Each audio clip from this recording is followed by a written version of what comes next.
Hi Tiffany, how are you today? I'm doing all right. How are you? Good, thanks. What are we talking about today? So today, I'm coming in a little frustrated Okay. because I've been with my husband for the last 10 years, and it seems as if his family runs his life. Like every time, I'll have date nights set up for us, and I have everything set up, situated, ready to go. And then he gets a call from his sister, and all of a sudden, all of our plans are gone.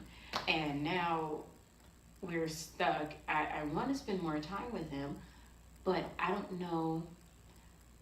I'm not sure if I should confront him about his time with his family or not. Oh, okay, so you're feeling a little conflicted right now because your husband is spending a lot more time with his family than you, and you don't know Yeah. how to address that.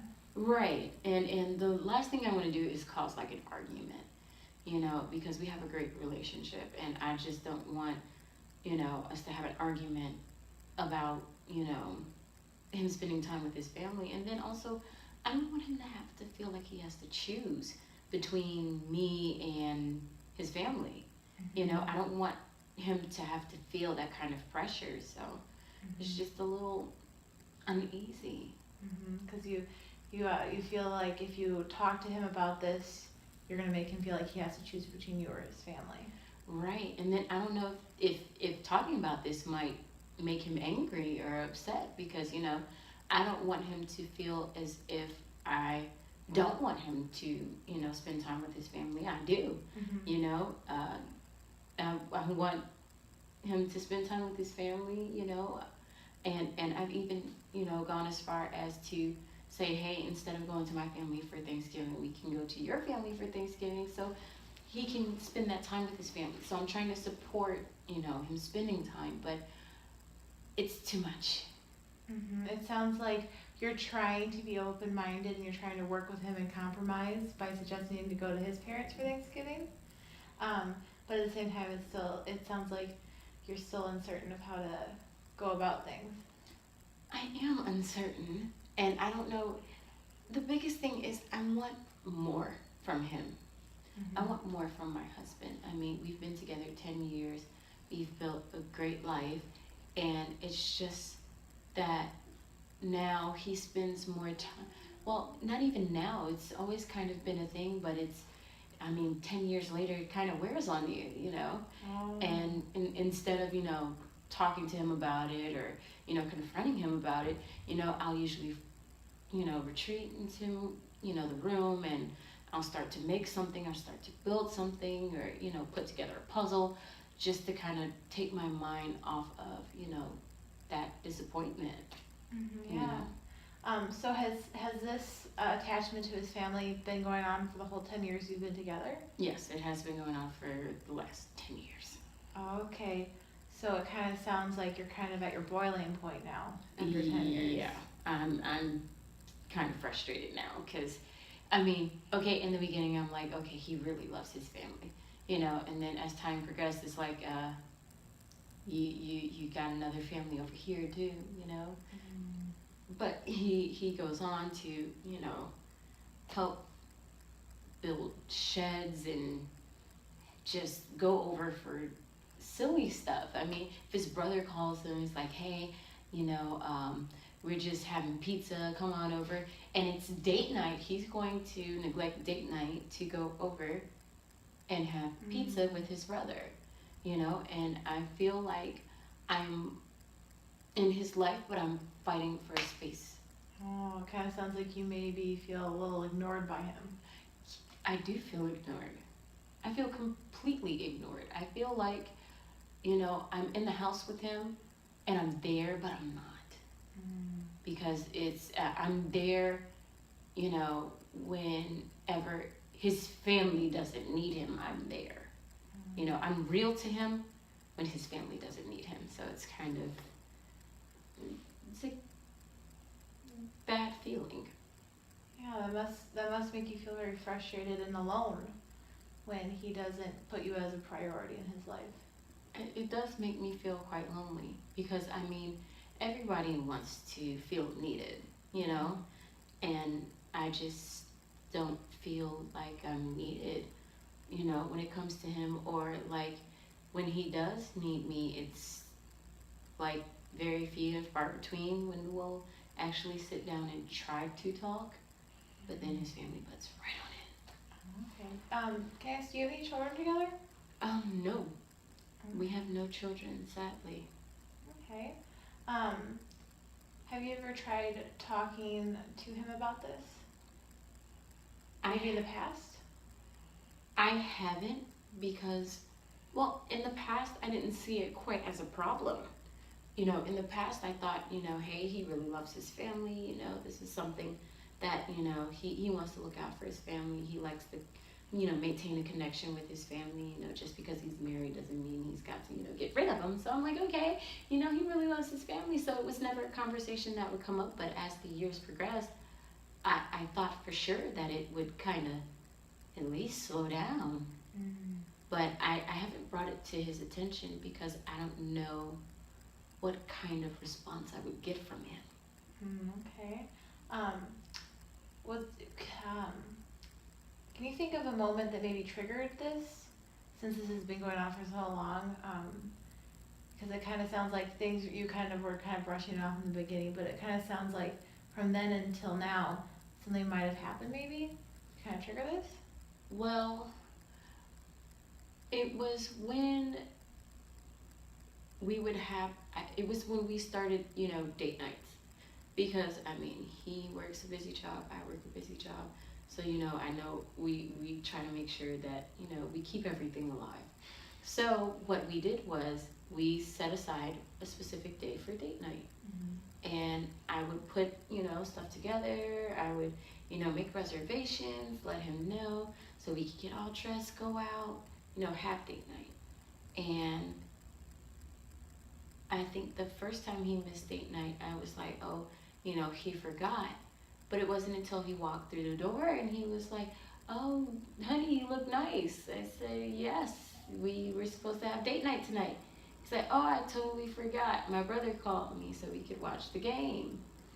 And after that, I was like, oh, okay.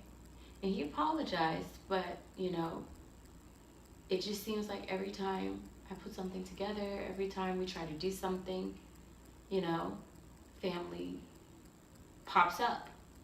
Like they're like a bad zit that won't go away. Oh, so it kind of feels like you feel underappreciated when your efforts to do something with your husband go pretty much ignored due to his family. Yeah, I feel, I don't feel appreciated because I've gone out my way. You know, one date night I actually cooked. And, you know, with the schedule that I have right now, time is so tight. But I managed to, you know, get off a little early, went to the store, you know, and I wanted to make it very special for us. And, you know, I did a whole table setting and everything. And I sat at the table and I waited. And I had dinner alone because he was with his family. Okay, so yeah, it definitely sounds like when you put a lot, it sounds like you like to show your husband that you appreciate him by doing a lot of things, like putting a lot of effort into your date nights. Right. And even, I mean, not just in like things like that. You know, I have even small things like, you know, I tell him I appreciate him, and, you know, I tell him that I love him, and, you know, simple stuff like I'll make his coffee in the morning, and, you know, because he has to have his coffee a certain way. So I'll make his coffee in the morning, and, you know, I'll make sure that, you know, he's set and ready for his day, you know, just to show him that I appreciate him. And I just feel like there's no, like everything that I'm doing isn't seen. Like I'm working in the backgrounds and I'm kind of like passing in front of him, but he can't see me. Like I'm waving and screaming for his attention, but it's not coming. Sounds like you feel invisible right now. Oh, I feel plenty invisible. Like I don't know what to do anymore because I think I've pretty much tried everything except for talking to him about it, because my only reservation with talking to him about it is because I don't know how he's going to take it. I don't know if there's going to be a rebuttal. I don't know if there's going to be an argument. And I hate to put the pressure on him for him to think in his mind that he has to choose. So I've tried everything. I've cooked. I've tried to show up at work. I've tried to, I tried everything. And it's just, I feel like my efforts are in vain now. Mm-hmm. Have you and your husband ever argued in the past about anything? I think we did argue one time. We argued once, and it was over something that happened in the house. I think something had broken, and he didn't tell me. And I think by then I had reached one of my points, and he didn't tell me that something had broken, and I was looking for it. And when I found it broken. And he's like, "Oh yeah, that broke." And I was like, "Well, how long ago did it break?" And he's like, "Oh, it broke a few months ago." A few months ago? Like, when were you gonna tell me? So I kind of, I escalated that situation, Okay. But it wasn't like a serious argument. It kind of, we raised our voices a little bit, but that's about it. Oh, okay, so he didn't really react negatively in that situation? Or did he? He shut down. He stopped talking. So he kind of just let me rant, and then he's like, "Okay." I was like, "All right, I'll just let you calm down." Mm. And then I'm not sure if we even came to a conclusion, to be honest. He kind of just gave me space to calm down. Okay, you just kind of moved forward afterwards? Yeah. Okay. Do you think maybe the reason why you're so against talking to him about this situation with his family is you don't want a repeat of that argument you've had in the past? That you don't want to see him yell and shut down? Well, it's that, but I know that was something that was broken. This is his family. Mm-hmm. And I know that something that is broken is an argument that we could get over. But family is something that's irreplaceable. Mm-hmm. I can replace the little, mixer that was broken, but he cannot replace his family. So I don't know what to exactly say, because I don't know how to gauge it. Mm-hmm.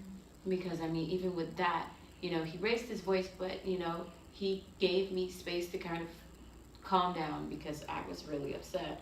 But we never came back to talk about it ever again. We kind of just left it as it was and kept moving.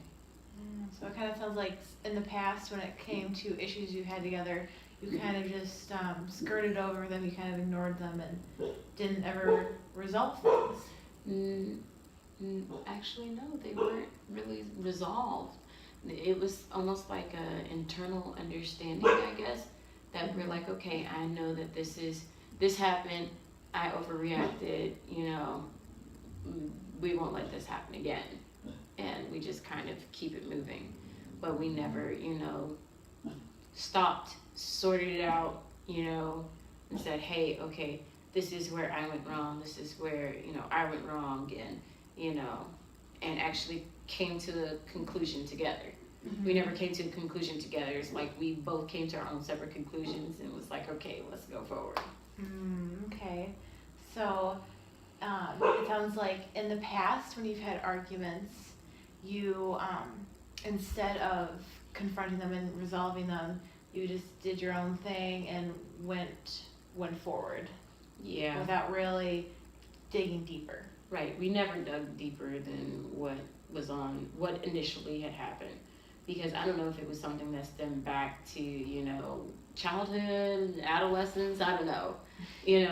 We've known each other for a while, but, I don't know if it was something that, had happened previously that I was unaware of. We kind of, argument happened, we're like, okay, it's whatever, we'll just keep moving, you came to your conclusion, I come to mine. We're just not